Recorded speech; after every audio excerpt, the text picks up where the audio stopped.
Good morning, everyone. Jim Laird here, live from Largo, Florida. Once again, it's a beautiful fall morning here. I must say, the weather here just blows me away. Just consistently nice and calm. And that beautiful summer, August, it was a little sticky, but we got used to it. So this morning, we're being joined by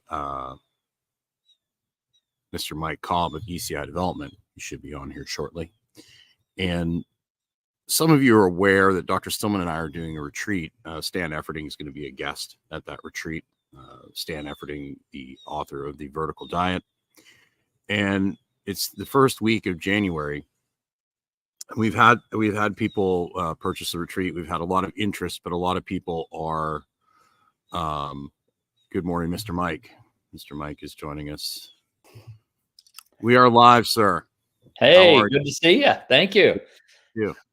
I was just telling people about our retreat, and why don't we start with who you are and what do you do? And I think it's really important to kind of the reason why we chose your company to have a retreat at, and Dr. Stillman has bought a house at your property in Nicaragua. Yep. And then I am planning. We are using the proceeds, some of the proceeds from this gym or from the retreat, to build a gym at your property in Nicaragua. And I think it's important for people to kind of understand the vision of your business and like your mission statement, so they can kind of understand why we chose to work with you. Sure. But hey, Jim, real quick, have they seen pictures of the gym you're going to build there? No. Well, it's on if they've looked at the page for the retreat, they have, because those are on that page. Right. Okay, got it. No, I am so excited to have you building the jungle gym right at the beach there. It is, I mean, it is the concept is spectacular, and thank you. And I know that you're going to create something beautiful and wonderful, and really add a lot to what's already there, and right. But an important element that I think people really are wanting, and that's part of why you're coming, right? You're bringing the group down. I mean, it's really a powerful retreat. It's a time to be together with a very intentional focus on health and wellness that is, I think a lot of times just simply forgotten. We're all busy. We're doing stuff. And we talk about this all the time. Our modern world with phones and computers and has pulled us away from silence, has pulled us away from nature. And it's so important in this modern world to get connected with that silence and that calmness, because if you don't, you just become a complacent, compliant consumer, Correct. And that's something I definitely don't want for myself. I think an interesting thing to talk about with the gym is there's the gym that I basically modeled this after is the Tulum Jungle Gym, which is everything's made of wood and everything and all that. But I want to kind of have a combination of that. I want to have a combination of, obstacle courses on the beach and wooden equipment and some of the things like the novelty stuff that they have. Because a lot of people go there to actually train, just to train because it's cool. Right. Right. But I actually want people to actually be able to really train there. So I want to have a mix of modern equipment plus, the old stuff, so that people can do a little bit of both. But I want it to be outdoors. I want it to be authentic. Instead of, I love training people in person. I just don't want to be inside in a building all day. Right. And to be under a palapa with the ocean right there and the breeze coming through. Absolutely. It's I'm super excited to get down there. So we're excited to have you. Yeah. Well, it's getting close. We actually move out of the house. I'm in Largo, Florida right now. I do our podcasts, our lives out here every morning on our pool deck. This is my office. So, we actually are out of here at the end of October, and then it's a matter of kind of figuring out what I'm going to get down there. But I'll definitely be down there hopefully before December. So So tell us a little bit about your company, what you guys do, and your vision. Yeah. Well, our company started 27 years ago, so we've been in business, almost 3 decades now. And our mission is really simple. We want to serve a North American consumer with a product that is comfortable and familiar to them. And it's not just the physical product, right? Everyone, I think a lot of times people kind of stop with the thing, right? Oh, and that's important, by the way, getting your house right. And with, just certain standards and certain ways that we do things. Just here's a great dumb example, but it's real. Like, a light switch works whether you turn it on, right? Or whether you turn it on, right? Now in North America, we always turn up for on, right? Mhm. It doesn't really matter if it's functional if Right. you turn on down, right? But it's Right. just not familiar. It's not how we're used to it, right? And if you Right. take 100 things like that in a house, right? Or maybe 50 things in a house like that, right? And all of a sudden, every light switch, or they're not consistent. That's even worse, right? Some are up, Right. some are down, Some are you know, sideways. sideways, right? Or the outlets are in the wrong places in rooms. I mean, just little things. Yeah, there might be 4 outlets, one on each wall. Actually, in some cases, there should be 2 on a wall, because in the U.S. it's every 8 feet, right? So Right. there's just certain standards that. Well, I think the big one, the big one that freaks people out, because I've traveled all over the world, is being able to flush your toilet paper. I think that is like, when you the first time an American goes into a country that doesn't have the standard of sewage that we do here, and they Yep. have to throw their toilet paper in the trash can. Yeah. That causes a lot of discomfort, so to speak. It is. That's the right word. So Discomfort. Right. Yeah, exactly. So good point. Right. And so, I mean, that's just a matter of putting in the right size of piping, right? Your Right. sewer pipes, Mhm. right? So, and these things cost a little bit more, just not Sure. much, right? And Right. and so maybe in the cost of a total house, it's $1,000, $2,000, but you get a house that's just. But see, that's the thing stuff, and the thing stuff's really important, because that's the stuff that we can really pay attention to up front. But Mhm. the piece of it that's actually far more important for quality of life, and this is what you and Dr. Stillman have really zeroed in on, is this concept of community, right? And community is such an intangible thing. I'm sure if you and I were to talk about community, and we had 6, 8, 10 people sitting around a table, like, we'd all be describing it a little differently, but we all kind of know what it is. Like, we Mhm. know when it's there, and we Right. know when it's missing. Right? Well, and we would find out very quickly who belongs in our community and who does not. Bingo. Bingo. We You would got figure it. that out. And most people, when I have a conversation with them, within the first 5 minutes, I'm like, "Can this person live in my neighborhood? Right. Yes or no?" Really quickly. Well, So and that's Jim, a big part of it. it is, and it's funny because I was down at Grand Pacifica. You were there. I think you were Mhm. sitting by the pool or whatever, and I was wearing my Anarchapulco. I can't remember which one it might have. It had the train Yeah, on the front. I can't remember yeah, what it was. Anyway, right. I'm wearing my Anarchapulco shirt, and you go, "Hey, yeah, is that Anarchapulco? And are you Mike Cobb?" And I'm like, "Yeah." And immediately there was a connection at community level, right? At Right, community right, level, correct. because community is about philosophical pairings, right? It's Right, not mirroring in the sense of, like, we're not exactly alike. We share different opinions on a lot of things, right? But sure, there's a sure. commonality of philosophy that is the Right, foundation of community. And you're right. right, Jim. You know whether someone belongs in your community in 5 minutes or less, right? Well, and Yeah. I think a lot of it comes to worldview, and Yeah.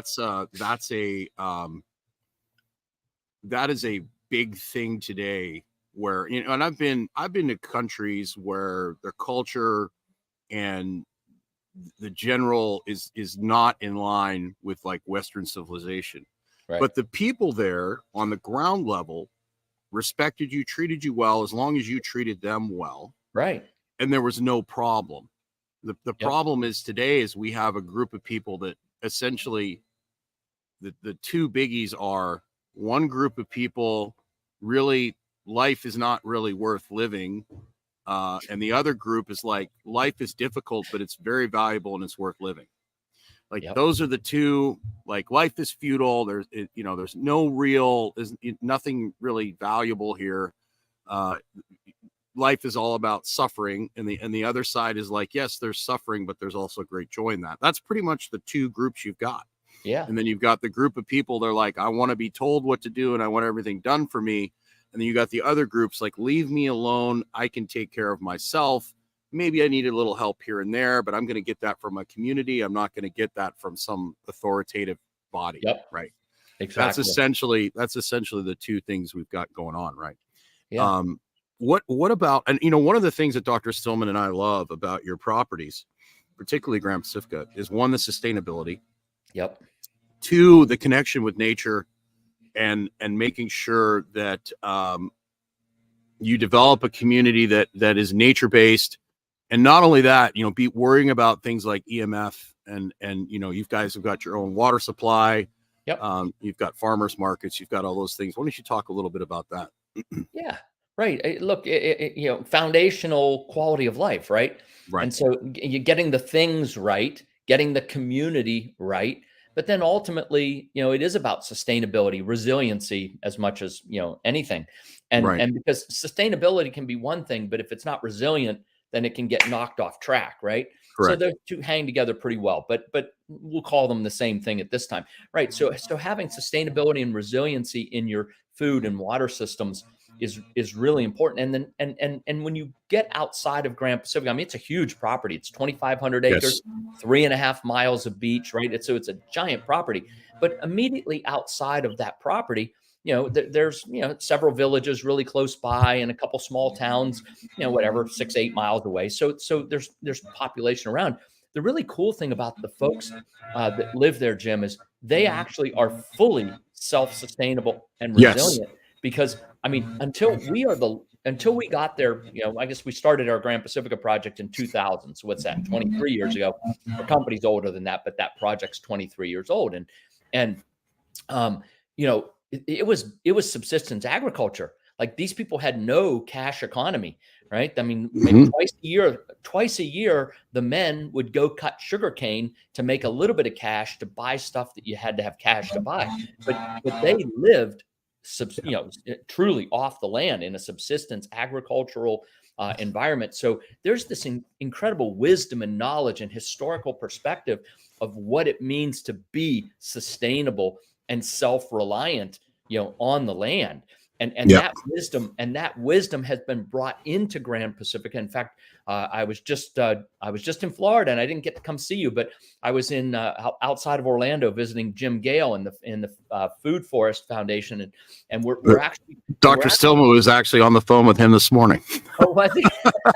Yes. Okay. Yeah. So we're talking with them about engaging them to actually, set up a fellowship is what we're really talking about. Right. Fellowship where we've got, one of their trained people down kind of all the time to integrate what we can bring from a design perspective, or he can bring, not we can, he and his team can bring a design perspective, and then blend that with this wisdom of the area, the people in the area, and create something that'll be a powerful synergy, right? I mean, because both come at it differently. One's very planned and thought, Right.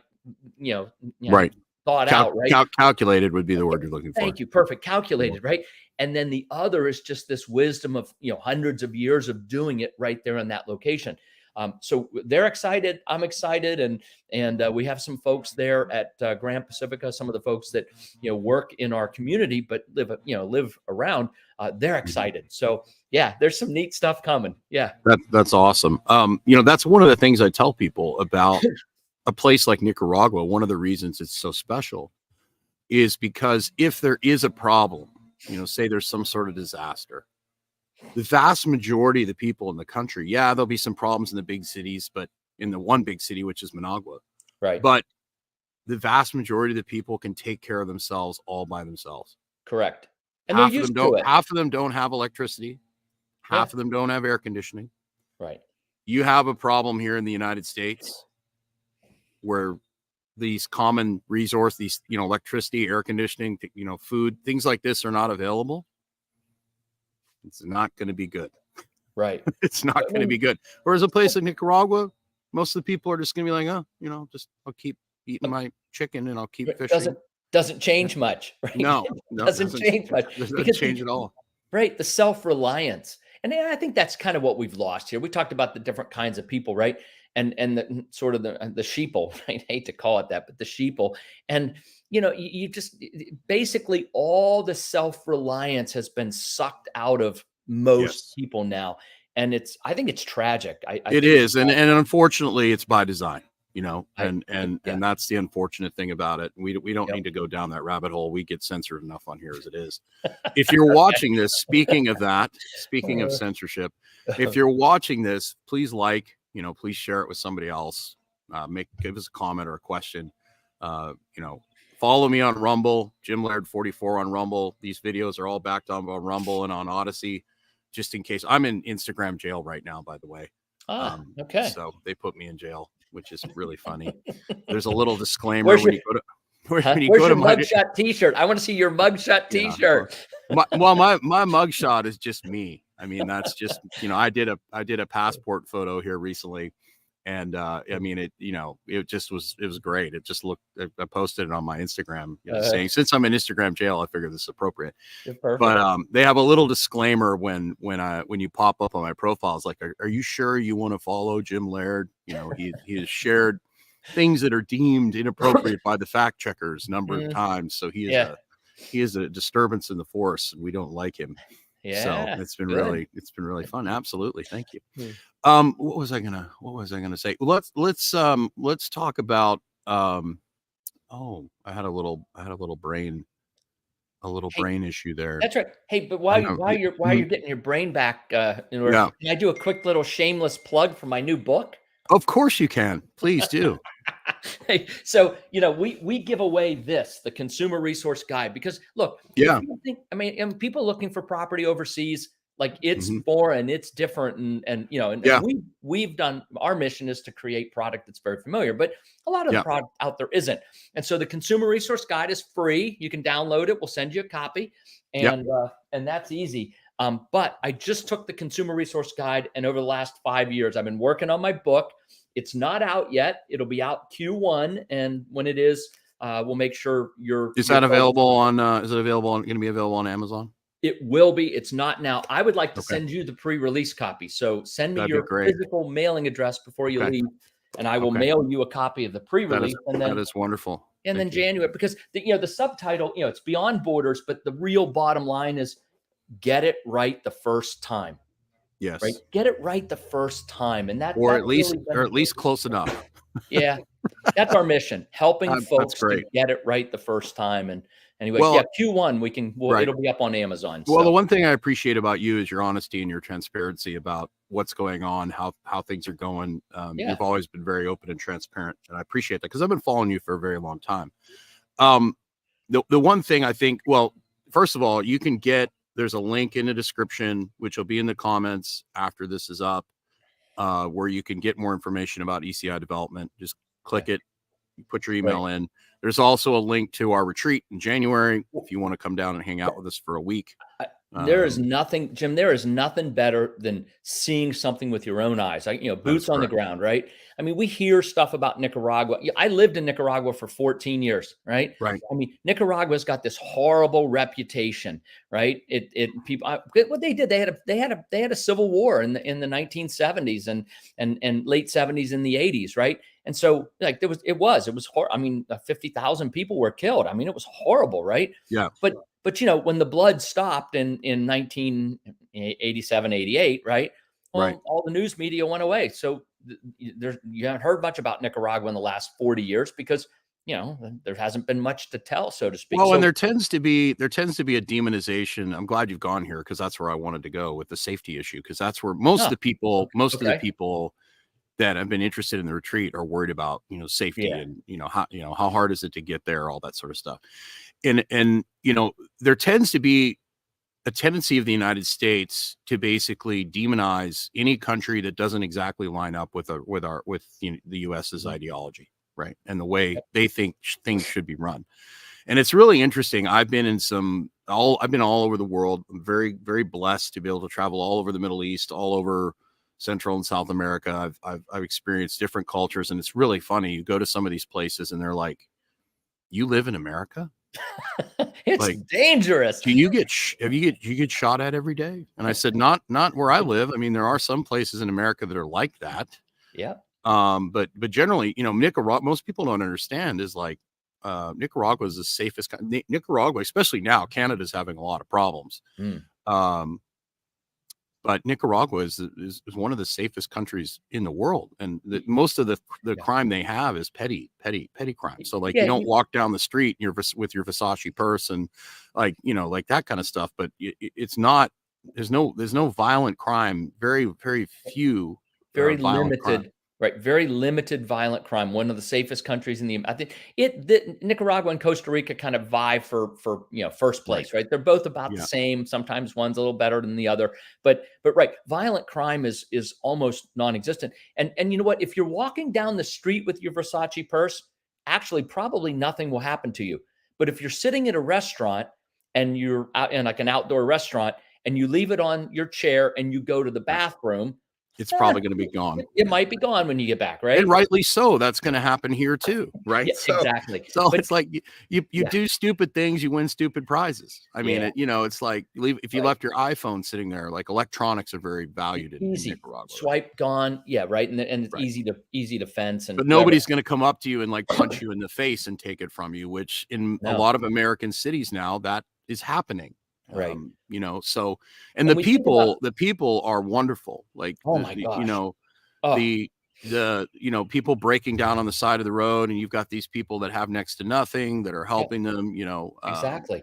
And then if you offer, like my wife, look, my wife's a blondie. I had 2 toe-headed daughters. They're I still have the daughters. They're just not toe-headed anymore. But anyway, 2 little daughters, that we moved to Nicaragua when my oldest was 2. We had another one. We lived there for 14 years. So blonde wife, 2 little, chalitas, as they call them down there. And on several occasions, Carol had a flat tire, broke down. Somebody would stop to help her change the tire. And she would offer to give them, $20 or the equivalent, whatever it was in Cordova, right? Just some money. People go, no, right? And you're just like, wow, right? Right. And the thing to remember, and you touched on this, crime is local. There are, like, if you were to say Chicago's a dangerous city, that could be a true statement, but parts of Chicago are very dangerous and parts of Chicago aren't dangerous at all, right? And that's true about Nicaragua. There are places in Nicaragua, Managua specifically, neighborhoods of Managua that are probably dangerous. They are dangerous, right? Right. But outside of those small little areas, right, the country is actually very peaceful. But that's true everywhere. That's a general statement. You can find trouble no matter where you go. Correct. If you are in the wrong place at the wrong time, like if you're out in the middle of, if you're out somewhere at 3 o'clock in the morning, and you go to the wrong place, you're probably going to end up in trouble. Exactly. So a lot of it is making good choices, right? Absolutely. So most people just don't recognize that. And America, the airlines have opened. The U.S. airlines have started flying back to Nicaragua, so it's much easier to get a flight. It's much cheaper now. It's about an hour and a half from Miami. I've seen round trip tickets for $250, $300. And then the property itself is about an hour and a half from Managua from the airport. The roads are good. I will say, if you've never driven in a third world country before, just breathe, relax, breathe through your nose. It's not dangerous. It's just different, right? You're going to see ox cows are crossing the road. Stop. Right. You're going to see people riding on scooters and motorcycles with like 6 people on them, and they're going to be, riding your bumper, and it's just relax. Just, the guy driving has been driving there for a long time. Everything will be good. I recommend everyone go to a place like India or some of these places. You'll see all sorts of neat things. I remember when I was in India and we were driving up some of the mountain roads and seeing these trucks that are driving on these really narrow roads with like an 8,000 foot drop, and half the tires are off the side of the road, and you're just like, but that's what they do. So it's interesting. So it's not that bad. It's just, if you've never driven in a third world country before, and then you come there and you get into Managua and you're going down these roads, and you just have to be patient and just realize, everything's by the way, okay. But Jim, by the way, if folks come to the retreat, you're having them picked up, correct? Correct. Yeah. Okay. They're getting VIP treatment through through customs and all that stuff. But one thing I think a lot of people that watched the webinar were a little confused about, this is not this is a retreat for you to come spend time with Dr. Stillman, Stan Effering, and I, relax, reset, get out into nature, experience a different culture, experience a different country. This is not like a real estate sales retreat. No. But that being said, Dr. Stillman is buying property there. I'm building a gym there. And we have several of our clients that are looking at buying property there. If you are interested in that, that will be available to you. But we're not going to be like, coming to breakfast in the morning is like, hey, you need to buy this house over here by the beach. It's not going to be like that at all. No. But it's available to you if you would like to take a tour, if you'd like more information. We just want to, we want people to see that it's available. And hey, this is a great, freedom loving community that's an option. It's a great investment outside the United States. So that's available to you, but it's not the sole purpose of the retreat. The sole purpose of the retreat is for you to reset and rest, have great fun with other people, and then help me build a gym. Yeah, that's right. Well, and I think you said it right at the very end, freedom loving community. And let me flip it around and say that there will be a lot of sales pressure while you're there, because the sales pressure is not coming from a person. It's coming from you hanging out with other people in this community and deciding that, wow, this is really cool. I think I want to be here too. Right. Our biggest sales program is to simply do what you're doing, which is get people to Nicaragua, let them meet other people who live there, see if they like the community. And if you do want to talk about real estate, well, we have folks that will talk about it, but nobody's going to approach you. We let the community love you The property sells itself.